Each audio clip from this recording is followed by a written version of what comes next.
నమస్కారం. టీజీ5 న్యూస్ వార్తలకు స్వాగతం. ముందుగా వార్తలోని ముఖ్యాంశాలు. ఫిరాయింపులపై కడియం శ్రీహరి ఘాటు వ్యాఖ్యలు.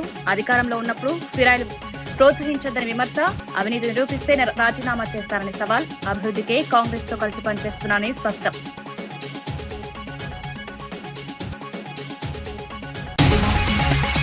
కేటీఆర్ వ్యాఖ్యలకు అద్దంకి దయాకర్ ఘాటు కౌంటర్. 3 ఏళ్ల పాలనపై విమర్శలు తిప్పికొట్టిన ప్రభుత్వం 10 ఏళ్లు పనిచేయాలని ప్రశ్న. కాంగ్రెస్ పాలనను పనులను ప్రజలు గుర్తిస్తున్నారని వ్యాఖ్య.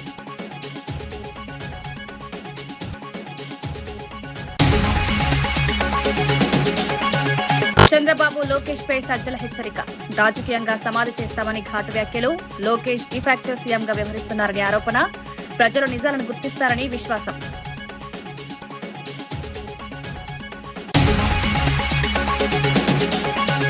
గ్యాస్ ధరల పెంపుపై కేంద్రంపై ఉత్తమ్ ఘాటు విమర్శలు. ధరల పెంపుతో సామాన్యులపై భారీ భారం. చిన్న వ్యాపారులు తీవ్రంగా నష్టం. నిర్ణయం పునరాలోచించాలని కేంద్రానికి డిమాండ్.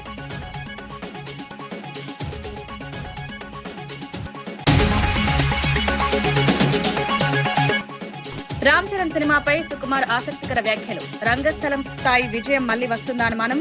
మంచి కథతో సినిమా రూపొందుతుందని ఆశాభావం.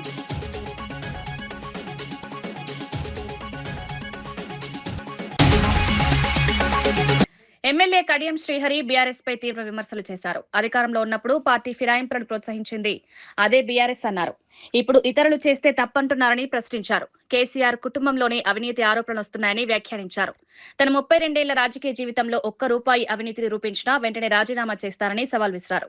నియోజకవర్గ అభివృద్ధి కోసమే కాంగ్రెస్ ప్రభుత్వంతో కలిసి పనిచేస్తున్నామన్నారు. ప్రజల ప్రయోజనాలే తన లక్ష్యమని స్పష్టం చేశారు. రాజకీయంగా విమర్శలు చేయడం కంటే అభివృద్ధిపై దృష్టి పెట్టాలని సూచించారు. ఈ అవినీతి జరగడం మంచిది కాదని చెప్పారు. తెలంగాణ వచ్చి ఎవరికి మేలు చేసింది?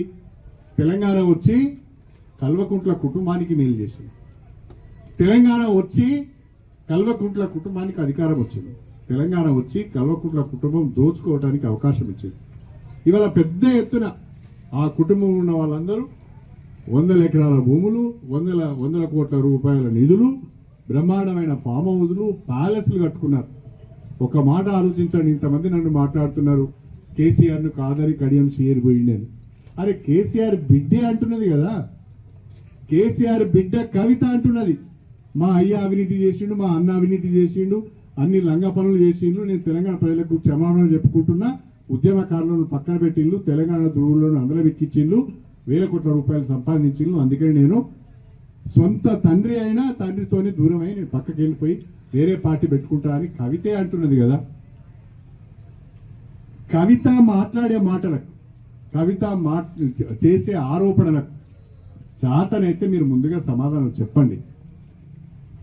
నా మీద మాట్లాడడం కాదు, నా మీద ఆరోపణలు చేయడం కాదు. మీకు కాస్తంతైనా సిగ్గు శరం ఉంటే, నిజంగా మీరు నిజాయితీ పరులు అయితే, మీరు అవినీతికి పాల్పడని వాళ్ళైతే, తప్పు చేయని వాళ్ళైతే, మీ బిడ్డ కేసీఆర్ బిడ్డ కవిత మాట్లాడే మాటలకు ముందుగా సమాధానం చెప్పండి అని చెప్పి నేను ఈ సందర్భంగా తెలియజేసుకుంటాను.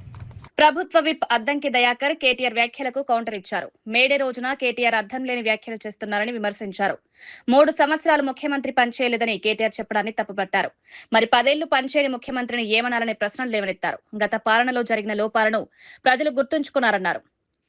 కాంగ్రెస్ ప్రభుత్వం అభివృద్ధి సంక్షేమంపై దృష్టి పెట్టిందని తెలిపారు. కేటీఆర్ విమర్శలు వాస్తవాలకు దూరంగా ఉన్నాయని పేర్కొన్నారు. ప్రజలు నిజాలను అర్థం చేసుకున్నారన్నారు. ఏం చేయని ముఖ్యమంత్రిని ఏమనాలంటే మరి 9 సంవత్సరాలు కూడా పనిచేయని మిమ్మల్ని ఏమనాలి? మీ ముగ్గురిని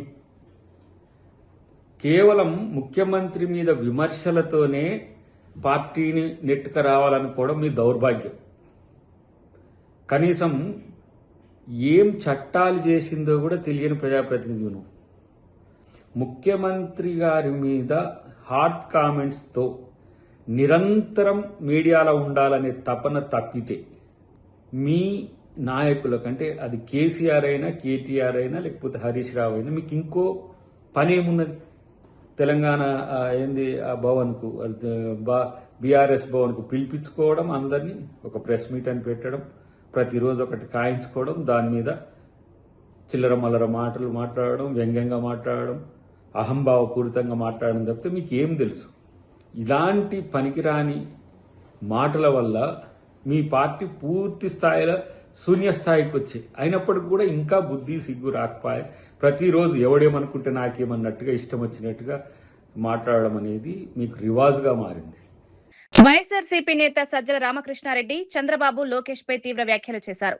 వారిని రాజకీయంగా సమాధి చేస్తామని హెచ్చరించారు. లోకేష్ ఎన్నికల్లో గెలవకుండానే మంత్రి అయ్యాడని విమర్శించారు. డిఫాక్టో ముఖ్యమంత్రిలా వ్యవహరిస్తున్నారని ఆరోపించారు. చంద్రబాబు పాలనలో దోపిడీ జరుగుతోందని ప్రశ్నించగా తమపై ఆరోపణలు చేస్తున్నారన్నారు. ప్రజల సమస్యలను లేవనెత్తడమే తమ తప్పని పేర్కొన్నారు. ఈ వ్యాఖ్యలు రాజకీయంగా చర్చనీయాంశంగా మారాయి. ప్రజలు నిజాలను గుర్తిస్తారని చెప్పారు. చంద్రబాబు నాయుడు గారు గుర్తుపెట్టుకోవాల్సింది, లేదా ఆయన కొడుకు నిన్ననే ఏదో కొత్త శకం అంట, ఆయన శకం అంటే ఏదో తీయాలంటే ఆయన ప్రస్థానం చూస్తే బ్రీఫ్ సంక్షిప్తంగా ఉంటుంది. ఆయన ఏముంది వచ్చేసి 14-19 మధ్య లోకేష్ అదేది మన ఎమ్మెల్సీ ఇండైరెక్ట్గా వచ్చి గెలవలే, కాన్స్టిట్యున్సీలో గెలవలే, ఇండైరెక్ట్గా వచ్చి తర్వాత మినిస్టర్ ఏదో చేసినట్టున్నాడు. ఆ తర్వాత మొన్న గెలిచాడు. సర్వం సహా అధికారాలు తనవే అనేది ఇప్పటికే డిఫాక్టో చీఫ్ మినిస్టర్గా నిన్నెవరో అంటున్నారు. సీఎంఓలో ఇవి కూడా ఏం జరిగినా తనకు రిపోర్ట్ పోవాలని అతనే డీల్ చేస్తుంటాడు, తనే ఇదవుతాడన్నారు. మంచిది, ఆయన నమ్మకమైన కొడుకు పెట్టుకున్నాడు, బాగానే ఉంది.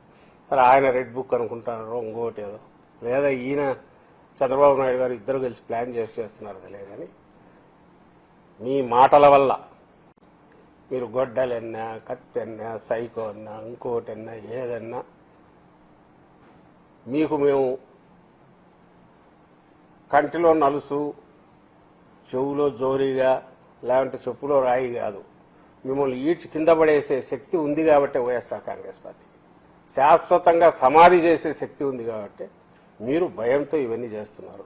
సోషల్ మీడియా కేసుల నమోదు విషయంలో సుప్రీంకోర్టు మార్గదర్శకాలను ఖచ్చితంగా పాటిస్తామని తెలంగాణ డీజీపీ సివి ఆనంద్ తెలిపారు. నల్లబాబు కేసులో ఇచ్చిన సూచనలు అమలు చేస్తామని, యాంత్రికంగా కేసులు నమోదు చేయొద్దని అధికారులకు సూచించామన్నారు. భావ ప్రకటన స్వేచ్ఛను గౌరవిస్తామని, కానీ దుర్వినియోగం జరిగితే చర్యలు తప్పవని హెచ్చరించారు. అసభ్య పదజాలం వాడితే కఠిన చర్యలు తీసుకుంటామని స్పష్టం చేశారు. ప్రతి ఒక్కరూ హుందాతనం పాటించాలని సూచించారు. చట్టపరమైన చర్యల్లో సమతుల్యత అవసరమని తెలిపారు. ప్రశ్నిస్తేనే కేసులు, ట్వీట్ చేస్తేనే కేసులు పెట్టిన సందర్భాలు ఉన్నాయి. అయితే ఉన్నాయి సార్. సుప్రీంకోర్టు స్ట్రిక్ట్ గా గైడ్ లైన్స్ ఇచ్చింది. నల్లబాలు వర్సెస్ స్టేట్ తెలంగాణ. దీనికి సంబంధించి కర్ణాటక కూడా సుప్రీంకోర్టు మార్గదర్శకాలని అమలు చేస్తుంది, కానీ తెలంగాణ అమలు చేయడం లేదు. దీని గురించి అమలు చేస్తాము, దాంట్లో ఏముంది సార్? భవిష్యత్తులో సార్ పోలీస్ డిపార్ట్మెంట్ అవకాశం ఉందా సార్? ఇప్పుడు నేను ఆల్రెడీ చెప్పాను, ఎక్కడైతే శృతి మించుతుందో అప్పుడే మేము పిక్చర్ లోకి వస్తామండి. మీరు ఇష్టం వచ్చినట్టు బూతులు మాట్లాడి అప్పుడు కూడా ఏం చర్య తీసుకో, మీ పైన వచ్చినప్పుడు కూడా మీరు కంప్లైంట్ ఇస్తే తప్పకుండా స్పందిస్తాం. నా మీద వచ్చినప్పుడు కూడా నేను చేయాలి కదా. ఇది వ్యక్తిగత స్వేచ్ఛకు భంగం కలిగించే విధంగా ఉంటుంది, ప్రైవసీకి. అది మన రాజ్యాంగంలోనే ఉంది. సో తప్పకుండా మీరు ఎటువంటి అనుమానాలు పెట్టుకోవద్దు. మా రియాక్షన్స్ అన్ని కూడా మీరు చూస్తారు ఏ విధంగా ఉంటాయో. It will be very reasonable. And మీరు కూడా ఆ వీడియోస్ చూసినప్పుడు మీకు అనిపిస్తుంది, అవును దీంట్లో యాక్షన్ తీసుకోవాలని. కార్మికుల పోరాటాల ఫలితంగానే నేటి హక్కులు సాధ్యమయ్యాయని మంత్రి వివేక్ వెంకటస్వామి తెలిపారు. ఒకప్పుడు 16 గంటల పనిభారం ఎదుర్కొన్న కార్మికులకు ఇప్పుడు 8 గంటల పనిదినం అమలవుతుందని చెప్పారు. కనీస వేతనాలు, ఓవర్ టైం హక్కులు కార్మికుల ఉద్యమాల ఫలితమని పేర్కొన్నారు. సీఎం రేవంత్ రెడ్డి నాయకత్వంలో ప్రభుత్వం కార్మిక సంక్షేమంపై దృష్టి సారిస్తోందన్నారు. వారి జీవన ప్రమాణాలను మెరుగుపరిచేందుకు చర్యలు తీసుకుంటున్నామని, కార్మికుల హక్కులను పరిరక్షించడం ప్రభుత్వ బాధ్యతగా భావిస్తున్నామని పేర్కొన్నారు. కార్మికుల ఐక్యత. సో ఈరోజు గౌరవ ముఖ్యమంత్రి గారు కూడా రేవంత్ రెడ్డి గారు వారు వచ్చేది ఉండే, కానీ ఒక ఏదో లీగల్ కేసు ఢిల్లీ నుంచి అడ్వకేట్స్ వస్తున్నారని చెప్పి వారు మీరు మీ కార్యక్రమం చేసుకోమని చెప్పి వారు అందరికీ కూడా మేడే శుభాకాంక్షలు చెప్పడం జరిగింది.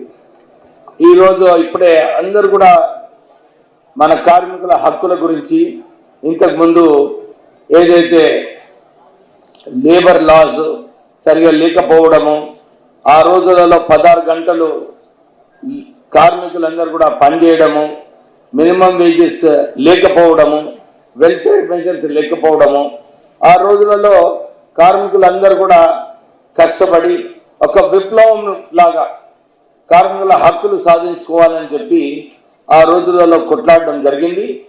అదే కొట్లాట, అదే ఏదైతే మనము ఈరోజు చూస్తున్నామో చట్టబద్ధంగా మినిమం వేజెస్ అయినా కానీ 8 గంటలు పనిచేయడం అన్నా కానీ ఓవర్ టైం ఇవన్నీ కూడా కేవలం కార్మికులు మీ కొట్లాట వలన సాధించుకోవడం జరిగింది.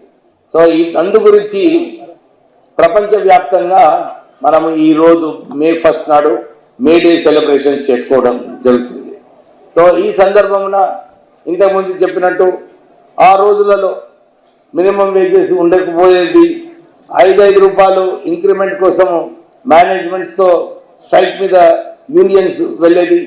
కానీ మార్పులు చాలా వచ్చినాయి. ఇప్పుడు యాజమాన్యాలు కూడా ముందుకు వస్తున్నారు.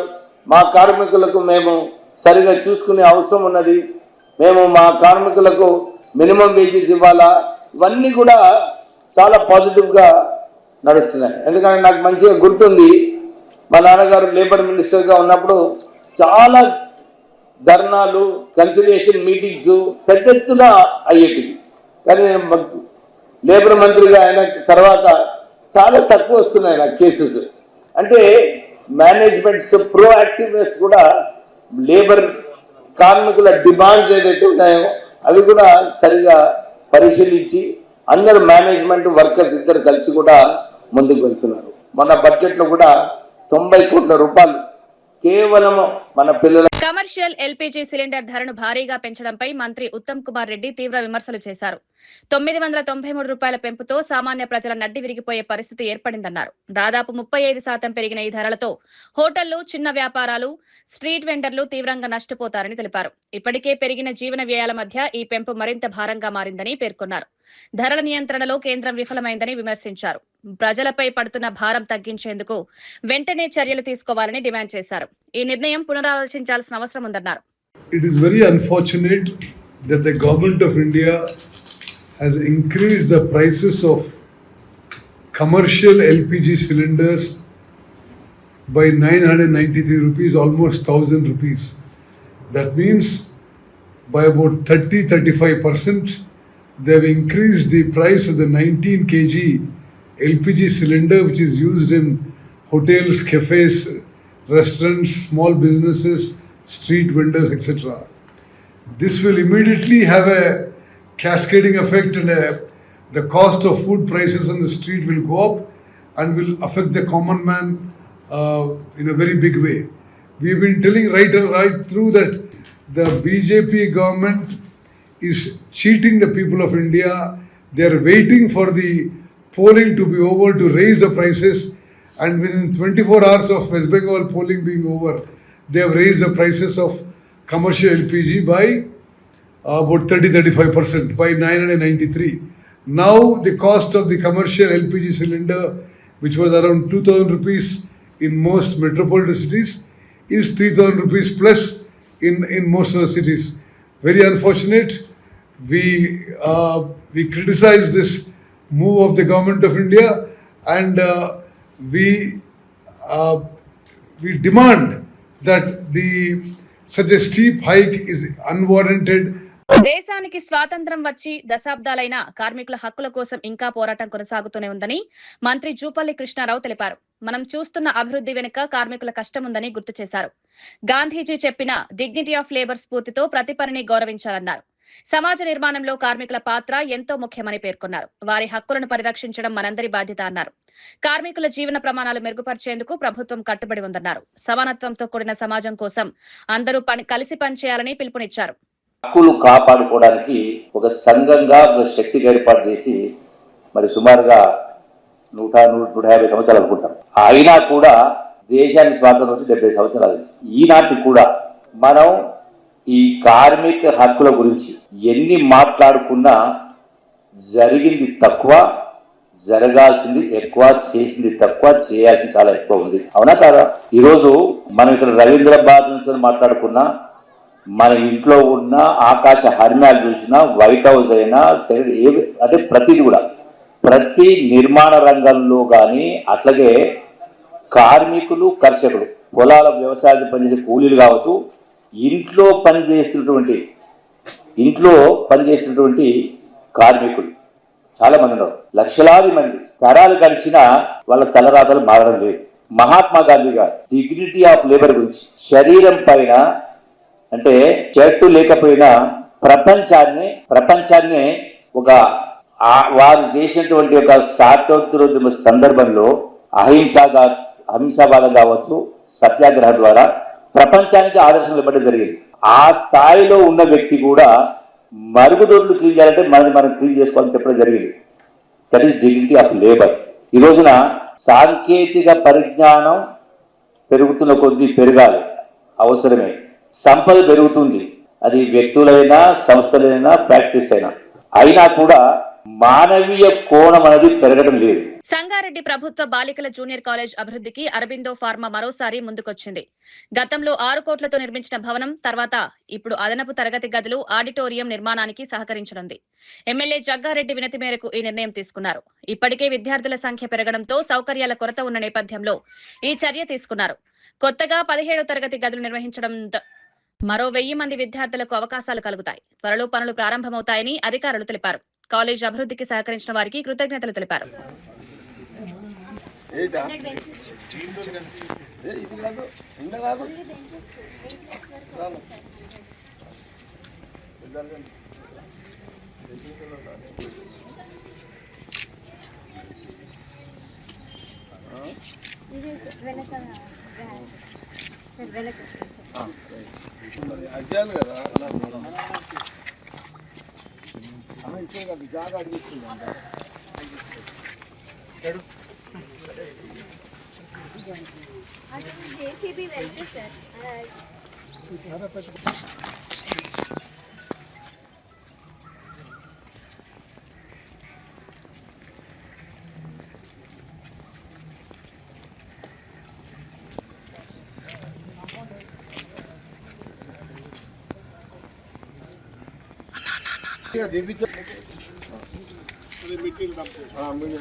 అదేమో ఇంకా డిగ్రీ కాదు, ఉమెన్స్ డిగ్రీ జాగ్రత్త.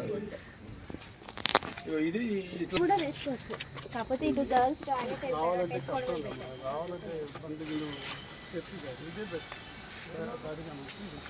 ఆలోచన దీన్ని ఈ ఓపెన్ ప్లేస్ మరి దీని మీద వేసుకోవచ్చు సపరేట్ బిల్డింగ్.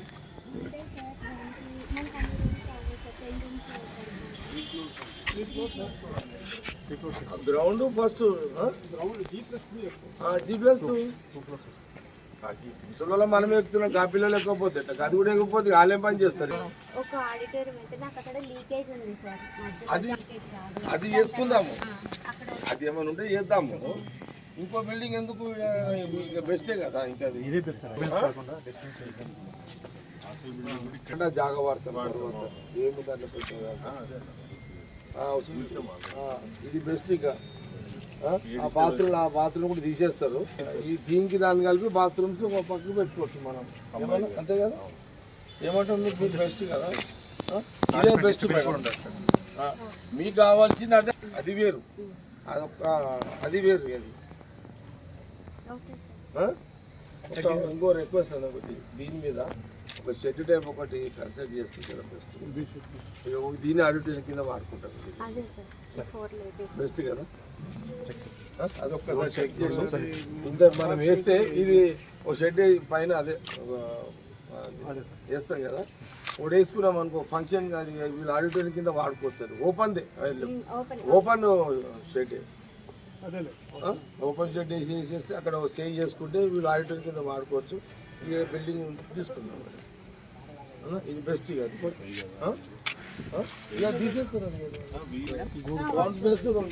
బస్ అయిపోతుంది.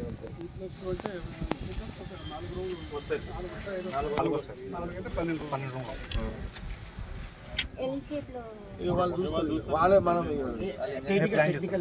వాళ్ళు టెక్నికల్ చూస్తారు, మీరు అన్న షేప్ రావాలి కదా చూస్తారు.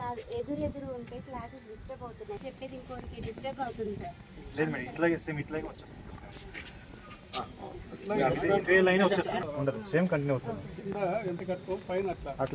1 2 3 కరెక్ట్.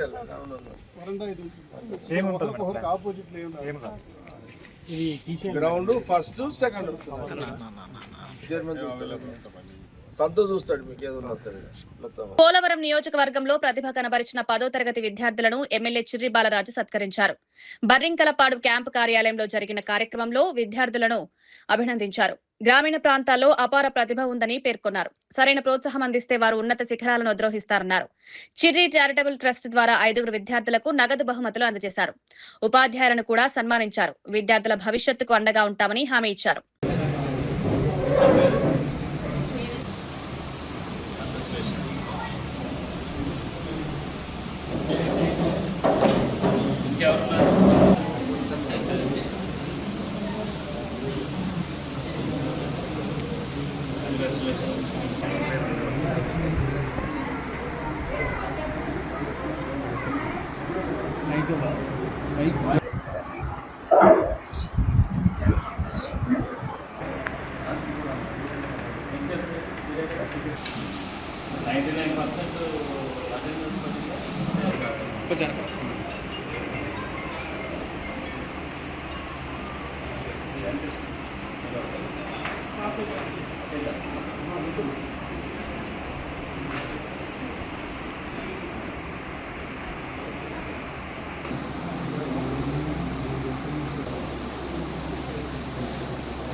ముందుగా ఈరోజు పోలవరం నియోజకవర్గంలో ఉన్నటువంటి 10వ తరగతి పరీక్షల్లో ఉత్తీర్ణ అయినటువంటి విద్యార్థులందరికీ కూడా శుభాకాంక్షలు తెలియజేస్తున్నాం.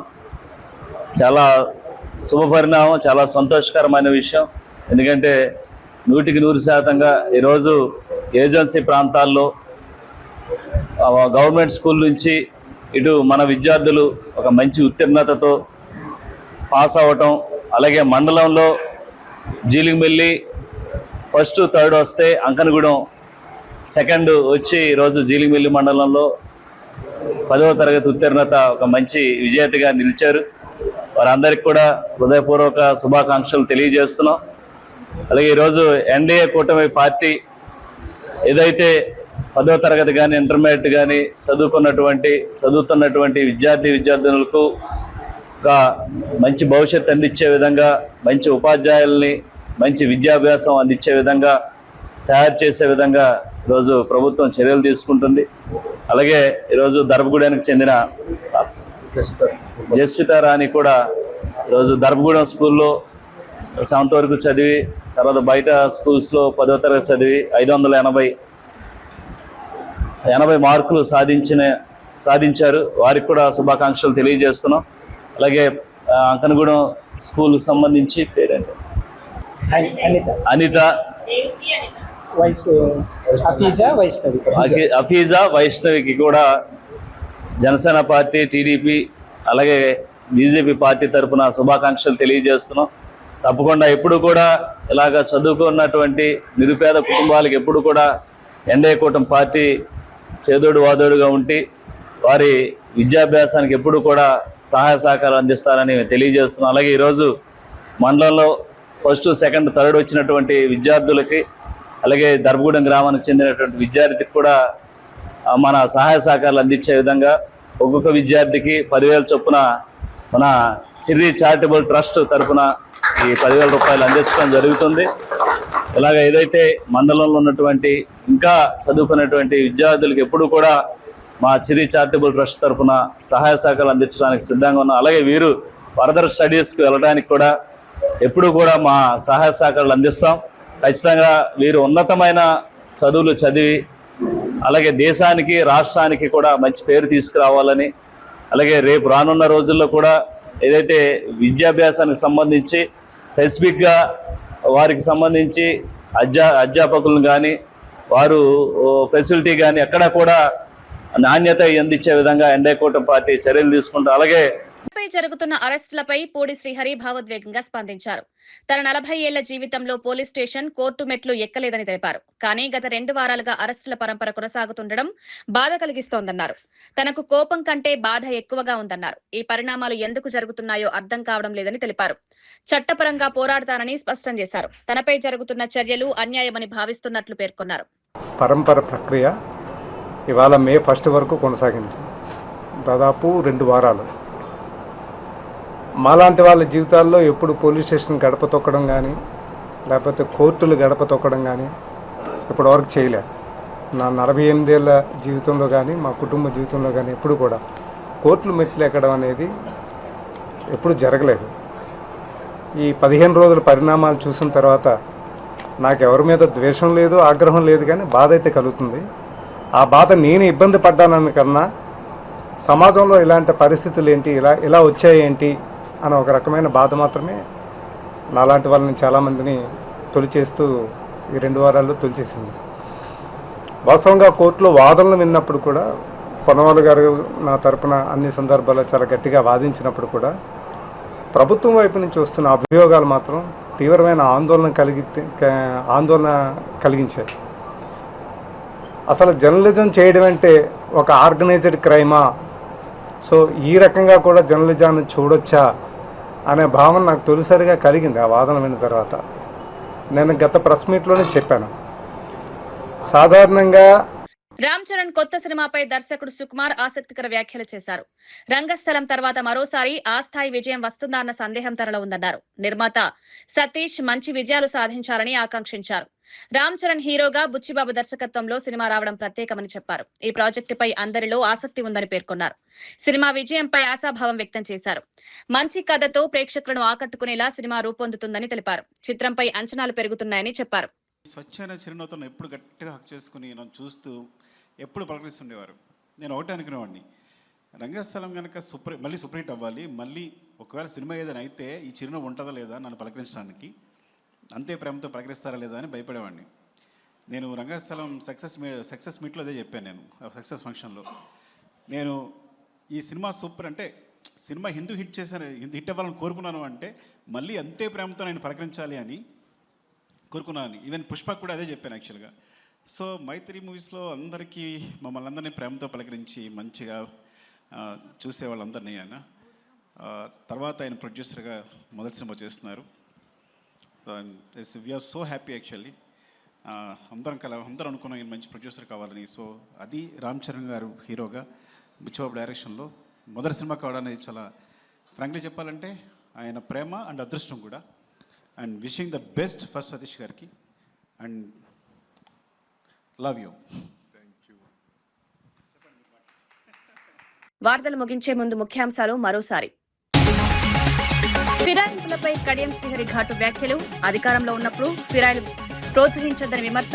అవినీతి నిరూపిస్తే రాజీనామా చేస్తారని సవాల్. అభివృద్ధికే కాంగ్రెస్ తో కలిసి పనిచేస్తున్నానని స్పష్టం.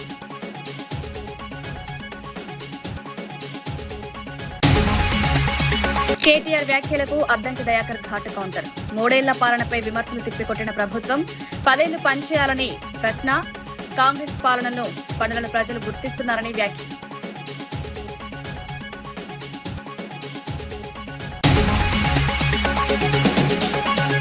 చంద్రబాబు లోకేష్ పై సజ్జల హెచ్చరిక. రాజకీయంగా సమాధి చేస్తామని ఘాటు వ్యాఖ్యలు. లోకేష్ డిఫాక్టో సీఎంగా వ్యవహరిస్తున్నారని ఆరోపణ. ప్రజలు నిజాలను గుర్తిస్తారని విశ్వాసం.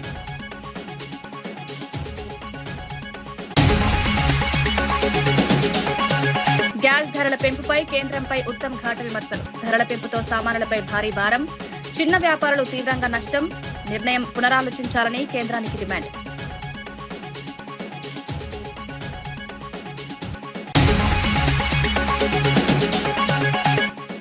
రామ్ చరణ్ సినిమాపై సుకుమార్ ఆసక్తికర వ్యాఖ్యలు. రంగస్థలం స్థాయి విజయం మళ్లీ వస్తుందా అనుమానం.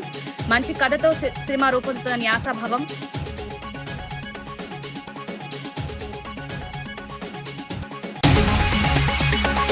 ఇవి ఈనాటి వార్తా విశేషాలు. మరో బులెటిన్లో మళ్ళీ కలుద్దాం. నమస్కారం.